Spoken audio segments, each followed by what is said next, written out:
Si vous faites passer Dieu avant tout, vous allez vous retrouver avec une qualité de vie qui est si merveilleuse que vous ne pourriez même pas le croire. Restez avec nous dans Jouissez de votre vie.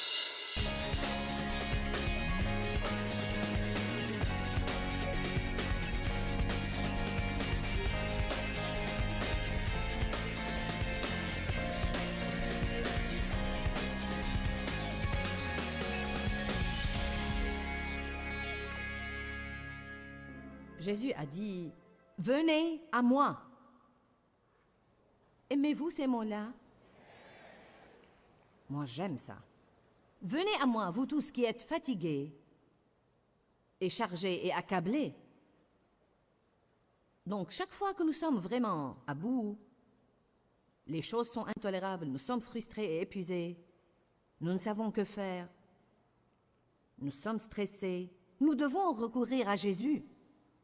Ne recourez pas à vos amis. N'essayez pas de trouver une solution. Recourez à Jésus. Je crois que ce qui nous empêche de nous décontracter, c'est l'idée que nous devons nous occuper de nous-mêmes. Je veux que vous le compreniez parce que j'y ai bien pensé. Je ne sais pas ce que vous en pensez, mais parfois je me trouve tendue sans même avoir une raison de l'être. Je dois dire exprès, je peux me décontracter. Beaucoup de fois, c'est l'inquiétude de ce que les gens vont penser de nous, ou que nous devons veiller à faire ce qu'il faut, etc., etc. Apprendre à laisser Dieu s'occuper de nous est un processus. Plus nous connaissons le Seigneur, plus nous devons être décontractés. Du fait d'avoir eu plus d'expérience avec lui, l'expérience avec Dieu est précieuse car elle nous apprend qu'il est fidèle. Vous passez par des situations et vous voyez que d'une façon ou d'une autre, il intervient toujours. Peut-être qu'il ne fait pas exactement ce que vous vouliez qu'il fasse, mais il fait quelque chose et ça marche toujours. Peut-être qu'il n'est pas en avance, mais il n'est jamais en retard. Venez à moi quand vous avez tous ces problèmes et je vous donnerai du repos. La Bible amplifiée dit « Je détendrai et soulagerai et reposerai vos âmes ». Il me semble que Jésus veut que nous vivions dans un état décontracté, non pas nerveux et tendu, non pas inquiet à propos de demain, non pas fanat de raisonnement, essayant tout le temps de voir ce que nous pouvons faire, non pas contrarié par les gens qui ne font pas ce que nous voulons qu'ils fassent, non pas contrarié par la vie parce que notre vie ne se passe pas comme nous le voulons, mais surnaturellement décontracté. Ajoutons le mot surnaturel, car dans le naturel, nous ne pourrions jamais être décontractés. Mais quand Dieu ajoute son sur à notre naturel, nous nous retrouvons avec le surnaturel.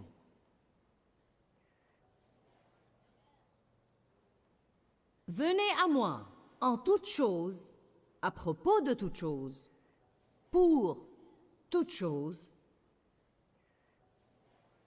parce que je veux toujours vous aider en tout, dit Jésus.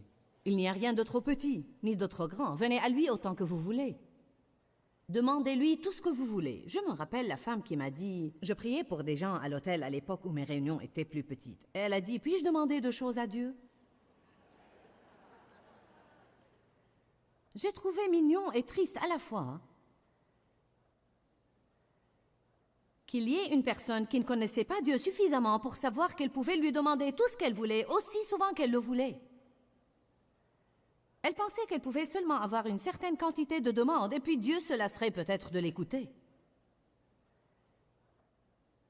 Pour rester décontracté, le croyant doit comprendre le ministère actuel de Jésus. Le ministère actuel de Jésus. Qu'est-ce que j'entends par là? Jésus fait quelque chose en ce moment alors que vous êtes là. Ce n'est pas parce que vous êtes assis là aujourd'hui que Jésus n'accomplit pas des choses pour vous. La Bible dit, tant que je continue à croire, Jésus continue à œuvrer.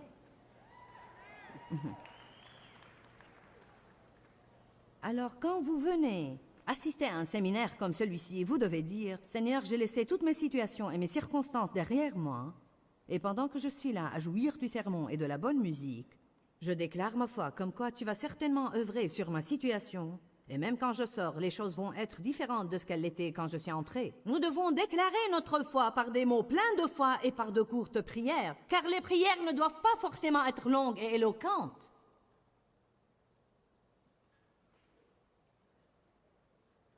Un des ministères actuels les plus bénis de Jésus, c'est qu'il intercède pour nous en ce moment même. Oh, alléluia! Je me demande s'il y a des prières que Jésus prie et qui ne sont pas exaucées. Non. Donc, tout ce qu'il demande pour moi et tout ce qu'il demande pour vous, il va l'avoir. Il n'arrête jamais de prier pour nous tous. Il est assis à la droite du Père et intercède continuellement en notre faveur. Je crois aussi que pour rester surnaturellement décontractés, nous devons comprendre la relation entre la vigne et le sarment. Allez à Jean 15.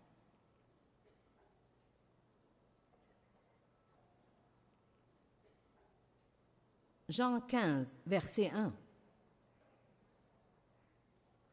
Il dit « Je suis la vigne, mon Père est le vigneron. Tout sarment en moi qui ne porte pas de fruits, il enlève. Il purifie et taille à plusieurs reprises tout sarment qui continue à porter du fruit, afin qu'il porte davantage de fruits. Alors j'ai réalisé depuis longtemps que nous sommes taillés si nous faisons et taillés si nous ne faisons pas. Donc la taille est une réalité de la vie. Si je ne porte pas de fruits, je suis taillé. Et si je porte du fruit, je suis taillé.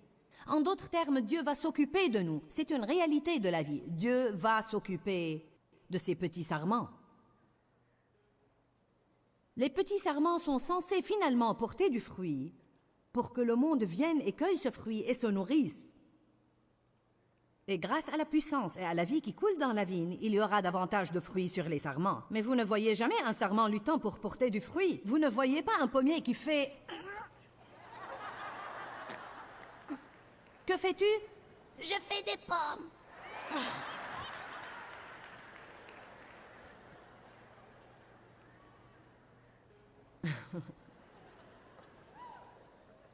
Nous faisons beaucoup d'efforts pour être bons. Oh, nous faisons beaucoup d'efforts pour être gentils et patients et aimables. Nous nous efforçons. Parce que nous savons que nous sommes censés avoir ce fruit. Mais nous ne sommes pas censés nous efforcer. Ce que nous sommes censés faire, c'est demeurer. Demeurer Attachés à la vigne. Jésus injecte cette vie en nous. Comment le fruit sort-il sur un sarment? Il y a tellement de vie qui coule dans la vigne, qui s'injecte dans le sarment, que quand cette vie devient complète, le sarment ne peut plus la détenir.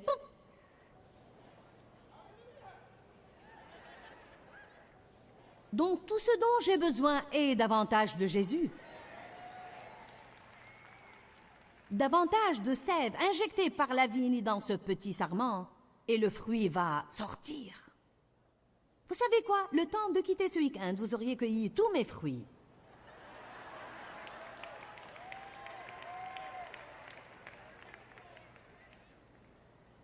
Si j'étais un péché, avec un peu de chance, j'aurais pu me retrouver avec un peu de duvet restant.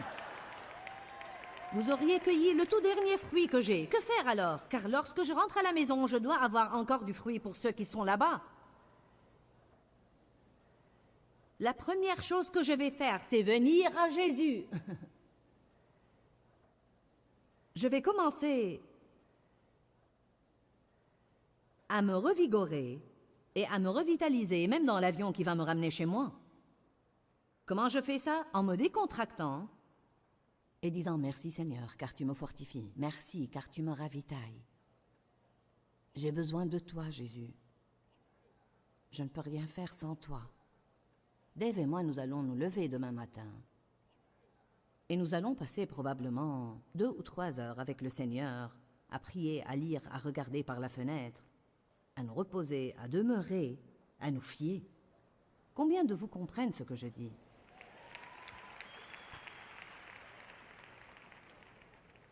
Combien de vous se rappellent le figuier que Jésus a maudit?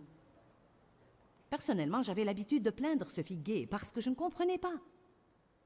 La Bible dit que Jésus avait faim et qu'il a vu de loin un figuier et qu'il est allé en chercher quelque chose pour manger. Mais il n'avait pas de fruits, alors il l'a maudit et il a dit que jamais fruit ne naisse de toi. J'ai pensé, ce n'était pas la faute au figuier. Mais il y a une explication dans la Bible amplifiée qui me l'a fait comprendre. Elle dit, le figuier, lorsqu'il a des feuilles, est aussi censé avoir du fruit sous ces feuilles-là. Donc la Bible dit, Jésus apercevant de loin un figuier qui avait des feuilles, avait faim et alla en manger. Il l'a maudit car il était factice, il avait des feuilles et pas de fruits. Je pense que beaucoup de gens vivent avec des malédictions sur leur vie, car tout ce qu'ils ont, c'est l'attirail chrétien, des feuilles. Ils donnent l'impression d'avoir tout ce qu'il faut. Ils ont l'autocollant du pare-choc, le poisson sur leur voiture, ils prennent une grande Bible au travail, ils écoutent leur cassette tous les jours. Mais quand un collègue vient, ils n'ont pas de fruits. Pourquoi? Parce que nous pouvons avoir tout ce qu'il faut et pourtant ne pas demeurer dans la vigne. Vous pouvez assister à 3 réunions d'église par semaine et ne pas demeurer dans la vigne et ne pas passer du temps avec Jésus. Si vous êtes pasteur, vos messages ne vont pas être très loin, mais ça va peut-être prendre un moment pour certains pour le comprendre. Car si vous êtes un orateur assez éloquent, certains ne discernent pas la différence entre l'onction et l'éloquence. Certains oui et certains non. J'ai peur de ne pas passer du temps avec Dieu car je n'ai rien de spécial. Et si je n'ai pas l'onction, je suis foutu avant même de monter ici et d'ouvrir la bouche. Jean 15, verset 4. Demeurez en moi et je demeurerai en vous. Vivez en moi et je vivrai en vous. Comme le sarment ne peut de lui-même porter du fruit s'il ne demeure attaché à la vigne, ainsi vous ne le pouvez non plus si vous demeurez en moi. Il s'agit de porter du fruit, d'accord? Je suis la vigne, vous êtes les sarments. Celui qui demeure en moi et en qui je demeure porte beaucoup de fruits. Cependant, sans moi, coupé de l'union vitale avec moi, vous ne pouvez rien faire. Puis-je avoir ma plante? Nous devons avoir des exemples. Merci. Bon, maintenant, évidemment, c'est une plante artificielle, mais nous allons prétendre qu'elle est réelle. Maintenant, ça, c'est la vigne. Voyez? Toute la vie, pour tous ces sarments, viendrait de la vigne si cette plante était vivante. Et la vie qui monte dans cette vigne viendrait des racines. C'est pour cela que la Bible dit que nous devons être enracinés en lui et que nous devons avoir les racines de notre être en lui. Nous savons tous que si c'était une plante vivante, si je coupais ça comme je l'ai fait, ça aurait toujours une vie parce que ce sarment est plein de vie. Mais si je le laisse ici pendant 2 jours et je reviens, vous savez de quoi il va avoir l'air? Il aura l'air pathétique. Donc il est très important que nous demeurions. Cela veut dire habiter, rester. Cela veut vraiment dire passer régulièrement un temps avec. Dans le monde où nous vivons aujourd'hui, un petit peu de temps avec Dieu ne suffit pas. Dieu doit être le numéro 1, le premier. Premier dans vos pensées, premier dans votre conversation, premier dans votre temps, premier dans vos finances. Si vous faites passer Dieu avant tout, vous allez vous retrouver avec une qualité de vie qui est si merveilleuse que vous ne pourriez même pas le croire. Je peux vous le promettre. Une garantie à toute épreuve. Je l'ai vu marcher non seulement dans ma vie, mais dans beaucoup d'autres vies. Faites passer Dieu avant tout. Il ne s'agit pas seulement d'aller à l'église. Il ne s'agit pas seulement de tout l'attirail qui est représenté peut-être par les feuilles. N'oubliez pas qu'Adam et Ève, quand ils ont eu des ennuis, la première chose qu'ils ont faite, c'était de se couvrir de feuilles aussi. Dieu leur a même dit que cela n'était pas suffisant. Les feuilles vont mourir. Je veux que vous alliez à Romains, chapitre 11. Nous reviendrons à cette plante dans un instant. Romains 11, 17. Paul essaye d'expliquer une chose aux croyants. Car Paul traitait avec les païens et les juifs. Il était évidemment difficile pour certains du peuple juif de faire la transition à une toute nouvelle façon de penser et d'être. Ils dépendaient de la loi et maintenant Paul essayait de leur apprendre un système de grâce. Leur relation avec Dieu se concentrait auparavant sur ce qu'ils faisaient, observer la loi, faire ce qui est juste, faire des sacrifices pour compenser leurs erreurs. Paul essayait de leur apprendre une toute nouvelle chose, et que, sous la nouvelle alliance, c'est une relation où il ne s'agit pas de ce qu'ils essayent de donner à Dieu, mais de recevoir de Dieu sa grâce et sa faveur comme don gratuit. Donc il se sert de l'exemple de la vigne et des sarments. Romains 11, 17 dit « Mais si quelques-unes des branches ont été coupées, tandis que toi, un olivier sauvage, il s'adresse aux païens et il dit « Certains Israélites n'ont pas cru qu'il y avait de la place pour vous. » En fait, la Bible dit même que Dieu a coupé certains d'eux pour leur incrédulité, pour faire de la place aux païens jusqu'à l'accomplissement de leur temps. Et ensuite, une autre opportunité va se présenter, mais il nous appelle olivier sauvage. Qu'entend-il par là? Quelqu'un de sauvage allant dans le mauvais sens, faisant la mauvaise chose. Dieu dit prenez cette route et vous prenez cette autre route. Si quelques-unes des branches ont été coupées, tandis que toi, un olivier sauvage, tu as été greffé parmi elles. Greffé est un terme intéressant car ce qui arrive, c'est que si vous avez une vigne vivante et un sarment qui est presque mort, comme celui-ci, s'il restait là 2 ou 3 jours, ou même s'il ne faisait pas partie de cette plante, s'il venait d'une autre plante, et je venais à le prendre avant qu'il ne soit complètement mort, je pourrais ouvrir cette vigne, je pourrais faire une entaille dans la vigne, et je pourrais greffer celui-ci, et puis attacher le tout, et la vie, celui-ci n'a rien à offrir parce qu'il est déjà presque mort. Mais comme il demeure dans la vigne, alors la vie qui est dans la vigne va ranimer ce sarment presque mort et il va complètement reprendre vie et vigueur, non pas parce qu'il donne quoi que ce soit à la vigne, mais parce que la vigne lui donne. Il est trop malade, il est trop pathétique pour donner quoi que ce soit. Ce qu'il peut faire, c'est demeurer là et recevoir.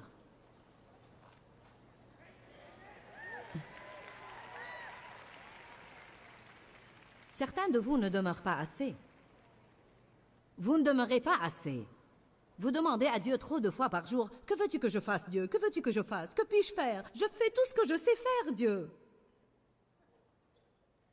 Il ne s'agit pas de faire. Il s'agit de demeurer. Allez maintenant, faites attention. Mais si quelques-unes des branches ont été coupées, tandis que toi, un olivier sauvage, tu as été greffé parmi elles pour partager la richesse de la racine et de la sève de l'olivier. Pourquoi ont-ils été greffés? Ils ont été greffés pour avoir part à ce que la racine et la vigne avaient, non pas pour donner, mais pour prendre part à ce que la vigne avait. Pourquoi Jésus nous a-t-il amenés à avoir une relation avec lui? Pour prendre part à ce qu'il a, non pas pour qu'on lui donne quoi que ce soit. Il y a une écriture dans la Bible qui dit « De quoi Dieu a-t-il besoin que vous puissiez lui donner et qu'il n'a pas déjà? » Nous lui donnons nos remerciements et nous lui donnons nos louanges, mais il n'a pas besoin de nos œuvres ni de nos idées lumineuses pour lui indiquer comment gérer notre vie. Avez-vous jamais fait ça? Dieu, as-tu jamais pensé à essayer ça? Oh, j'ai fait ça. Je suggérais à Dieu ce qu'il pourrait faire pour mettre mes enfants au bon endroit, ou une chose par laquelle il pourrait les toucher. Ou bien je lui suggérais quelqu'un à qui il pourrait me présenter pour qu'il me donne une grâce et que mon ministère prospère. Ne savez-vous pas que Dieu trouve drôle de traiter avec nous? Ce dont nous avons besoin, c'est de capituler. Ce dont nous avons besoin, c'est de renoncer et de nous rendre compte que nous n'avons vraiment rien à donner, que nous sommes désespérément sans ressources, et nous devons venir à lui, et nous devons apprendre comment écouter sa parole et recevoir. Il y a des personnes qui supplient Dieu depuis des semaines, ou peut-être même presque toute leur vie, de leur pardonner un péché qu'ils ont commis dans le temps et qu'ils pensent être effroyable, et ils ont répété la même prière à n'en plus finir, et ils n'ont jamais reçu ce don gratuit du pardon qui était à leur disposition tout ce temps. Vous devez recevoir. Ne soyez pas des mendiants. Soyez des croyants, et le mot « croire » veut dire recevoir. Recevoir. Prenez l'habitude quand vous priez et vous demandez à Dieu de vous pardonner vos péchés, d'ajouter après ça « Je reçois ce pardon en ce moment-là ». Nous devons nous entraîner à apprendre à recevoir et nous devons avoir la mentalité de quelqu'un qui reçoit. Je suis un sarment attaché à une vigne. Tout ce que je peux faire, c'est recevoir la vie de cette vigne et je tiendrai bon. Je reçois, Seigneur, je reçois ta grâce aujourd'hui. Je reçois le salut. Je reçois le Saint-Esprit. La Bible ne dit pas « As-tu pris le salut? As-tu pris le Saint-Esprit? As-tu pris l'exaucement de ta prière ?» Que disons-nous aux gens? « J'ai appris que tu es allé à la conférence de Joyce. As-tu pris l'exaucement de ta prière? As-tu pris ta guérison? As-tu pris le salut? As-tu pris le Saint-Esprit? As-tu pris le bonheur? » Allez, nous nous servons de ce terme. Prie, prie, prie, prie. Le mot « prendre » veut dire obtenir par l'effort et la lutte. Oui, Dieu soit loué, j'ai pris mon exaucement.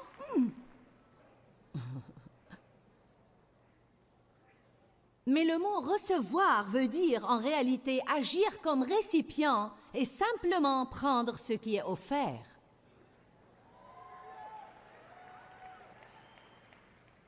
Comment puis-je rester surnaturellement décontracté? En recevant et non pas en prenant, en vivant par la grâce et non pas par les œuvres. La grâce est l'énergie de Dieu qui fait ce qui doit être fait. Les œuvres sont mon énergie qui essaie de faire ce que Dieu seul peut faire. Nous n'avons rien qui ait une valeur réelle sauf ce que Jésus nous donne. Nous ne valons rien sauf ce qu'il fait de nous. Romains 11, 18 dit « Ne te vante pas devant les autres branches et ne te glorifie pas à leurs dépens. » Oh, regardez quelle jolie branche je suis et tout le fruit que j'ai.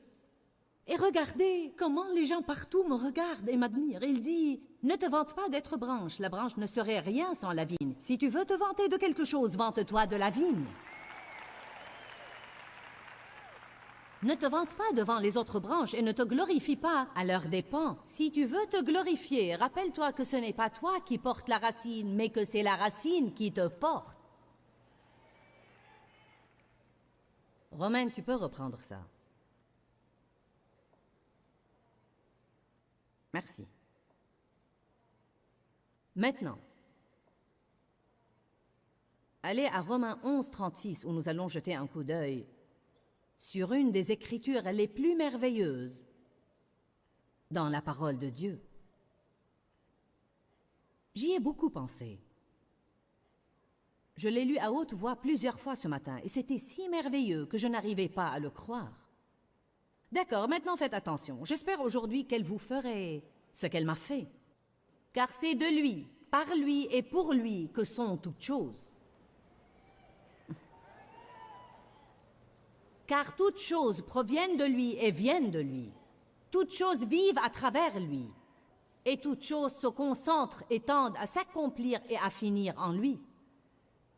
À lui la gloire dans tous les siècles. Mon Dieu! Nous parlons des choses auxquelles nous devons prêter attention dans notre vie. Ce doit être celui qui est notre source. Ce doit être celui de qui toutes choses proviennent, en qui toutes choses finissent, par qui s'accomplissent toutes choses, par qui toutes choses vivent. Ouh! Je vous le dis, je sens la puissance du Saint-Esprit quand je lis cette écriture.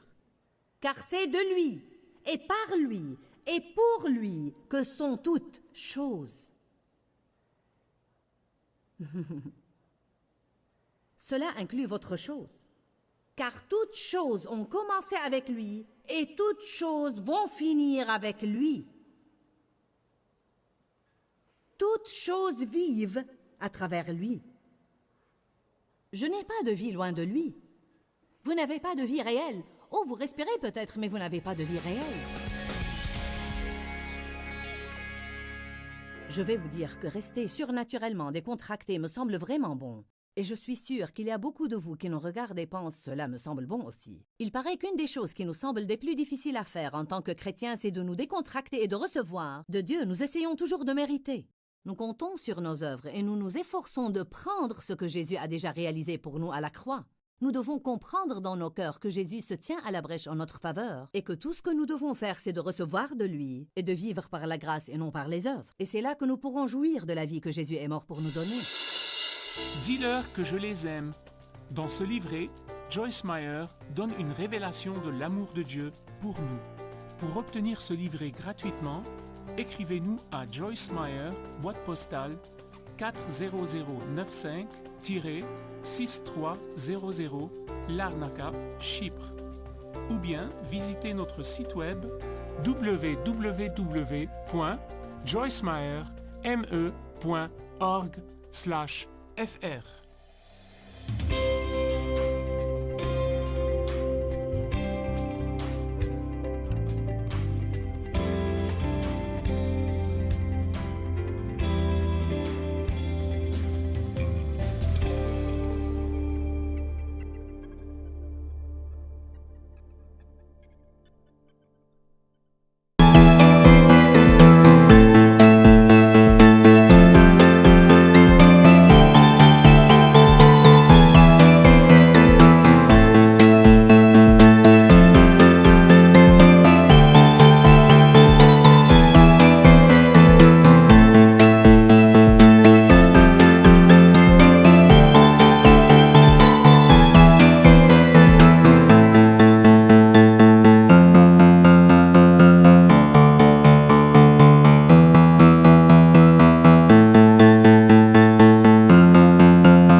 tôi xa quê